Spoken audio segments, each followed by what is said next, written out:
బోలో గజానన మహారాజకి సోదరులారా, మీ అందరికి తెలుసు మన ప్రియతమ ముఖ్యమంత్రి గారు ఎప్పుడు లేని విధంగా ఈ జరగబోతున్నటువంటి ఉత్సవాలని చాలా వైభవంగా జరుపుకోవాలని ఈ 11 రోజులు తెలంగాణ మొత్తం నిత్య కళ్యాణం పచ్చతోరణంగా ఉండాలనే ఆలోచనతోని సమీక్షా సమావేశాలు ఏర్పాటు చేసి ఉన్నటువంటి అన్ని డిపార్ట్మెంట్లని ఏకతాటిపైకి తీసుకొచ్చి వాళ్ళు ఏర్పాటు చేయడంలో మరి ఇంత పెద్ద ఎత్తున పోలీస్ సిబ్బంది కానీ, జిహెచ్ఎంసీ కానీ, ఎలక్ట్రిసిటీ డిపార్ట్మెంట్ కానీ, ఆర్ఎండ్బి కానివ్వండి, మిగతా అన్ని వాటర్ వర్క్స్ డిపార్ట్మెంట్ కానీ, మీడియా సోదరులు కానీ ఇంత పెద్ద ఎత్తున ఈ కార్యక్రమాన్ని విజయవంతం చేయడానికి వచ్చినటువంటి మీకు ఈ డిపార్ట్మెంట్లో ఉన్నటువంటి అందరికీ కూడా పేరు పేరున నేను ధన్యవాదాలు ప్రత్యేకంగా గౌరవ ముఖ్యమంత్రి గారికి మా గణేష్ ఉత్సవ్ కమిటీ తరఫున ధన్యవాదాలు తెలియజేసుకుంటూ, మరి అదేవిధంగా మన మహారాష్ట్రలో వింటాం లాల్బాగ్ రాజా అని, ఖైరతాబాద్ కా ఏ మహారాజా అనే సందర్భంగా నేను మనవి చేస్తా ఉన్నాను.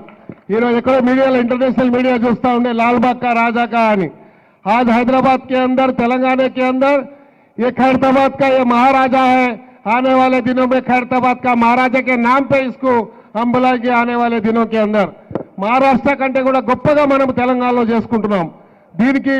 మా ఇన్ఛార్జ్ మంత్రి గారు పొన్నం ప్రభాకర్ గారు కూడా సమీక్ష చేసి ఆదేశాలు ఇచ్చినందుకు వారికి కూడా,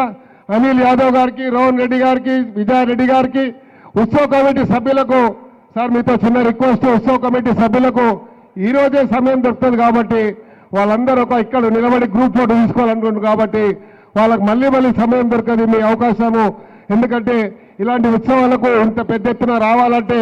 వేరే వాళ్ళు భయపడే వాళ్ళు, మీరు ధైర్యం చేసి వస్తారు కాబట్టి ధైర్యాన్ని మీరు వచ్చినందుకు ఖైరతాబాద్ గణేష్ ఉత్సవ్ కమిటీ తరఫున ఇక్కడ విచ్చేసినటువంటి వారికి, మాజీ ఎమ్మెల్యే అయినటువంటి చింతల రామచంద్రారెడ్డి గారికి వారికి కూడా ధన్యవాదాలు. నాగేష్ గారు ఆబ్కారీ చైర్మన్ గారు వారికి కూడా అందరికీ కూడా పేరు పేరున ఉత్సవ కమిటీ చైర్మన్ రాజ్ కుమార్ గారికి, అదేవిధంగా ఇంకెవరు